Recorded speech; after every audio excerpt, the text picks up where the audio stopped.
श्री गोपाल कृष्ण महाराज की जय। सभी संत महंत और श्री कृष्ण महाराज जी के प्रेमी भक्तों को हमारा प्रेमपूर्वक जय श्री कृष्ण दंडवत प्रणाम। तो कुछ लोगों का कहना इस प्रकार है कि अगर सुबह ब्रह्म मुहूर्त में अमृत वेला में सुबह अगर उठकर हम सिमरन चिंतन चेष्टा मूर्ति ज्ञान नहीं करते तो हमारा जीवन जानवरों जैसा यानी पशु समान होता है। तो हम एक छोटी सी लीला से आपको उदाहरण देना चाहते हैं कि पशु इतने बुरे नहीं होते हैं, जानवर भी इतने बुरे नहीं होते हैं जितना उनका हम लोगों ने स्थान बनाया हुआ है कि इंसान बहुत अच्छे होते हैं और जानवरों की कोई गिनती ही नहीं है। तो एक बहुत प्यारी सी लीला है कि एक बार हमारे श्री जगदर स्वामी महाराज जी निवास स्थान पर बैठे हुए थे। अब बैठकर धर्म प्रदेश कर रहे हैं, वार्तालाप कर रहे हैं, चर्चा कर रहे हैं अपने सभी भक्तजनों के साथ। अब औसा माता जी आते हैं और औसा माता जी के साथ एक, आज के समय में तो हम डॉग ही कहेंगे, तो डांगरेश नाम का एक कुत्ता औसा बाई जी के साथ वो लेकर आए। ठीक है, तो वो बैठे हुए थे। अब भगवान जी ने उनको कोई काम बताया, तो कोई काम बताया तो सारे भक्त लोग एक दूसरों को निहारने लगे, एक दूसरों को देखने लगे। कोई कहता तू कर, कोई कहता तू कर। उनका चलता रहा। तो हमारे श्री जगदर स्वामी महाराज जी को उनके मन में एक विचार आया कि हम इनको उपदेश दे रहे हैं, हमने अब जो माता पिता होते हैं, चलो हमारे पिता ने हमें कोई काम बता दिया, हमने नहीं किया, तो हमारे मन में कितनी खंटे होगी, हमारे मन में वो कितनी निराशा होगी कि हमसे बड़े किसी व्यक्ति ने हमें कोई कार्य बताया, कोई काम बताया और वो काम हम नहीं कर रहे हैं। तो उसी प्रकार से परमात्मा ने भी अपने सभी भक्तों को एक काम बताया और उन्होंने स्पष्ट मना कर दिया कि जी हमसे नहीं होगा। तो अब औसा माता जी के साथ जो डांगरेश नाम का एक कुत्ता आया था, वो भी वहां पे बैठकर सब वार्तालाप सुन रहा था। अब जी ने हमारे श्री जगदर स्वामी महाराज जी ने, उन्होंने गुस्से में बोल दिया आप चले जाओ यहाँ से, अभी हम किसी का मुख नहीं देखना चाह रहे हैं, आप जाओ यहाँ से। परमात्मा वहां पे निराश हो चुके हैं, तो सारे चले गए। अब डांगरेश वहीं पे बैठा हुआ था, वो नहीं उठा, वो नहीं गया। अब भगवान जी कहते हैं तुम भी चले जाओ, तुम्हारा भी कोई काम नहीं है, तुम भी चले जाओ यहाँ से। तो अब उसके मन पे बात लग गई कि देखो जीजी ने उनको हट से बोल दिया कि तू भी चला जा यहाँ से, तेरा भी कोई काम नहीं है। तो डांगरेश के मन में ऐसी बात चुभी। उसी समय एक नदी के पास एक कीचड़ के अंदर अपना मुंह डालकर पूरा उसने अपने आप को समाप्त कर दिया। उसी टाइम उसकी मृत्यु हो गई। तो देखो कितनी बड़ी बात है कि एक जानवर को भी परमात्मा का शब्द मन पे उतर गया कि यहाँ से चले जाओ, मुझे नहीं देखना आप किसी को। और वो उसी समय उसने अपने प्राण त्याग दिए, उसी समय उसकी डेड हो गई, उसी समय उसने अपने प्राणों का अंत कर दिया। तो एक जानवर के अंदर भी ज्ञान है कि परमात्मा मेरे से निराश हो चुके हैं और परमात्मा हमसे निराश होके हमें यहाँ से भेजने को कह रहे हैं। अब उसके मन में ऐसी बात आई कि उसने अपने प्राण त्याग दिए डांगरेश ने। तो सारे भक्तजन कुछ समय के बाद भगवान जी के पास आते हैं और भगवान जी कहते हैं सारे आए हैं, हमें तो डांगरेश नहीं दिख रहा है, डांगरेश कहाँ पे है। अब सब भक्त मंडली कहती हैं जीजी जीजी कोई बात नहीं, आप चिंतित मत होइए, होगा इधर उधर कहीं कोई अन्न ग्रहण कर रहा होगा, किसी के घर गया होगा। अब पशु है, कुत्ता है कि घूम रहा होगा इधर उधर, किसी ने इतना उसकी तरफ ध्यान नहीं दिया। लेकिन अब जो घट घट के सुनने वाले ऐसे हमारे स्वामी राया, ऐसे हमारे श्री जीजी जिसे हम कहते हैं, तो ऐसे हमारे परमात्मा जो हमारे अंतकरण की बातें सुन लेते हैं, हमें बोलने की आवश्यकता नहीं है, परमात्मा हमारे मन का सारा भाव पढ़ लेते हैं। तो देखो कितनी बड़ी बात है कि डांगरेश ने उसी समय अपने प्राण त्याग दिए। जीजी कहते हैं नहीं ऐसी बात नहीं है, सारे जाइए और डांगरेश को ढूंढ कर लेकर आइए कि डांगरेश कहाँ चला गया। अब परमात्मा को अंदर ही अंदर दुख हो रहा है, तो सारे देखने गए और देखा कि उसने तो अपने प्राण त्याग दिए हुए हैं। तो जैसे ही हमारे भगवान जी वहाँ पे उस स्थान पे गए, भगवान जी ने अपने हाथों से डांगरेश को उठाया, उसको निहारा और उसको प्रेम देकर, तो देखो कितनी बड़ी बात है कि एक जानवर ने, एक पशु ने, एक जानवर ने उसी समय अपने प्राण त्याग दिए, परमात्मा का एक शब्द नहीं सहन हुआ। और हमें आज बार बार कहा जाता है कि धर्म कीजिए, चिंतन कीजिए, पूजा पाठ करिए, धर्म में अग्रसित होइए, दासी सेवा कीजिए, मार्गों की सेवा कीजिए, परंतु हमारे माइंड में, हमारी बुद्धि में बड़ों का कोई बात ही हमारे मन पे टिकती ही नहीं है कि कोई कुछ भी कह रहा है, हम एक कान से सुनते हैं, दूसरे कान से निकाल देते हैं। हम अपने आप को श्रोता क्यों कहते हैं कि वक्ता है, बोल रहे हैं, और ये जो श्रोता बन के बैठे हुए हैं वह उनके अंदर तो कोई परिवर्तन दिखने को ही प्राप्त नहीं होता। कि इस लीला के माध्यम से भी हमें एक सीख प्राप्त हो रही है कि एक डांट परमात्मा का, थोड़ा सा गुस्सा उसने डांगरेश ने सहन नहीं किया और उसने अपने प्राण को त्याग दिया। और हमें तो बार बार जन्म लेना पड़ रहा है, बार बार कभी मृत्यु, कभी जन्म, कभी मृत्यु, कभी जन्म, संसार में आना जाना, आना जाना हमारा अनादिकाल से चल रहा है, आज का नहीं है। ये नहीं सोचना कि एक ही मनुष्य जीवन मिला है, इससे पहले भी बहुत मिल चुके हैं। हम यही करते हैं, खाना पीना सोना इत्यादि हमारी जिंदगी ये ही चल रही है।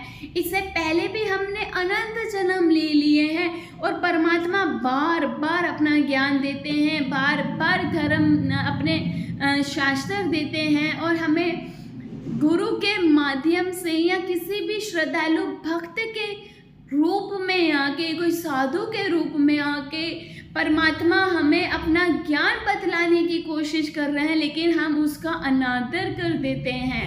हम अपने आप को बहुत ज्ञानी समझते हैं, हम समझते हैं कि हमारे से श्रेष्ठ इस संसार के अंदर और कोई है ही नहीं, जो है हम ही हैं।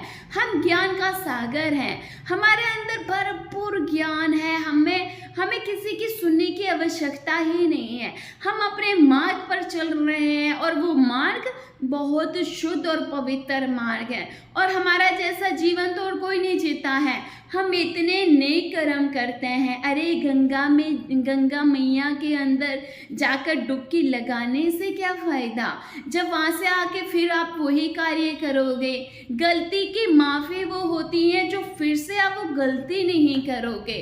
कोई कहता है आपको सॉरी, आप बोलोगे डोंट वरी, कोई बात नहीं, वो ही गलती वो कल परसों फिर करेगा, फिर बोलेगा सॉरी। अरे कितनी बार वो प्रायश्चित करेगा, कितनी बार वो आपसे माफ़ी मांगेगा, और कितनी बार आप उसको माफ़ करते जाओगे।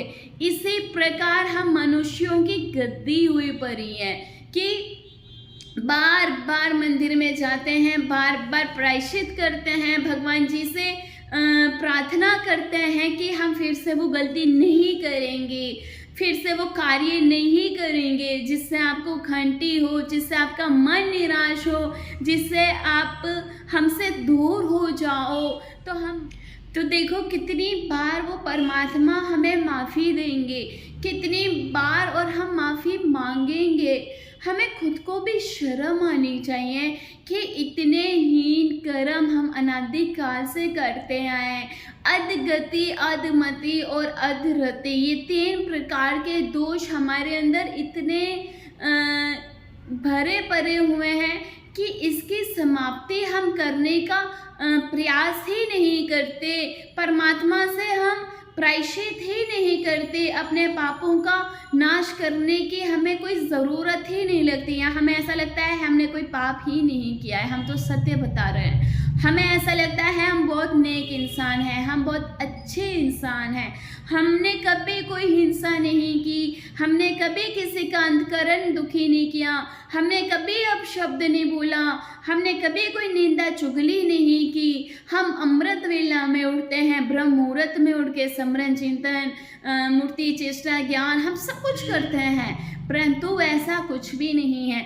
इसमें से एक काम भी आप नहीं करते होंगे ढंग का, या करते भी होंगे। कुछ लोगों का ऐसा होता है, हाथ में माला पकड़ी हुई होती है, माला पकड़ के मुंह पे परमात्मा का अगर चलो ओम नमो श्री कृष्णाय वासुदेवाय पर वो अगर कोई भी मंत्र चल रहा है, कुछ भी चल रहा है, कोई श्लोक बोल रहा है, कोई परमात्मा का जप कर रहा है, कुछ भी है, उसके हाथ में माला है, अगर वो सिमरन कर रहा है, लेकिन उसका जो ध्यान जो सबसे केंद्रित रखने के लिए कहा है, श्री कृष्ण महाराज जी ने श्री अर्जुन देव जी को क्या कहा था कि सिर्फ जब बाण पकड़ो ना तो तीर का निशाना इस प्रकार होना चाहिए, सिर्फ ध्यान इस प्रकार होना चाहिए कि हम जिस भी तीर से जो निशाना मारे ना वो सीधा उसी जगह पे जाके वो निशाना उसका ठिकाना हो जाए। तो ध्यान इतना उत्तम बताया हुआ है परमात्मा ने, ऐसे नहीं चलने वाला कि आप हाथ में माला पकड़ोगे और ध्यान आपका कहीं और होगा, मन आपका कहीं और होगा, ध्यान आपका कहीं और होगा। किस किस का चिंतन आप करते हो, किस किस का ध्यान आप करते हो, वो तो आप सब अपने आप को सबको पता ही होता है कि उसके जीवन में क्या चल रहा है, वह हम नहीं बता सकते। सबको अपने अपने जीवन का हिसाब किताब सब पता है।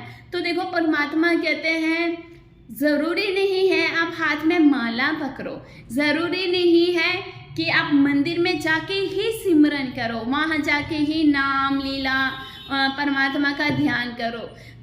किसी भी दुनिया के कोने में, जंगलों में भी चले जाओ, किसी भी स्थान पे चले जाओ, अगर आपका ध्यान सच्चा होगा, अगर आपका प्रेम सच्चा होगा, अगर आप मन से परमात्मा को भुलाओगे तो फिर वो आपका स्मरण कहीं व्यर्थ नहीं जाएगा। उस परमात्मा को आना ही पड़ेगा और वो अवश्य ही आएंगे, परंतु हमें बुलाना नहीं आता। अब द्रौपदी ने कब बुलाया था?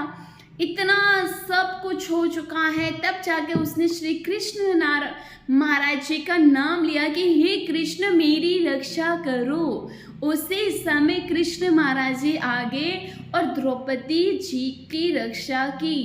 तो जब सब कुछ घटित हो जाए फिर जाके परमात्मा को बुलाना, उससे पहले बार बार परमात्मा का प्रतिदिन उठकर स्मरण करें, प्रतिदिन घर से बाहर निकलने से पहले परमात्मा का ध्यान करें कि हे प्रभु मैं बाहर जा रहा हूँ, मेरी सहायता करना और हमेशा मेरे साथ रहना। कभी कोई समय ऐसा ना आए कि आप मेरे को छोड़ दो, हर समय हर प्रतिदिन मेरे साथ ही रहना, कभी आप मेरे से दूर नहीं होना। फिर जाके वह बंधु, वह सखा, वो हमारे प्रीतम श्री कृष्ण महाराज जी, वो मुरलीधर फिर हमारा हाथ नहीं छोड़ेंगे। इसलिए हमें परमात्मा से प्रायश्चित करना चाहिए, प्रार्थना करनी चाहिए।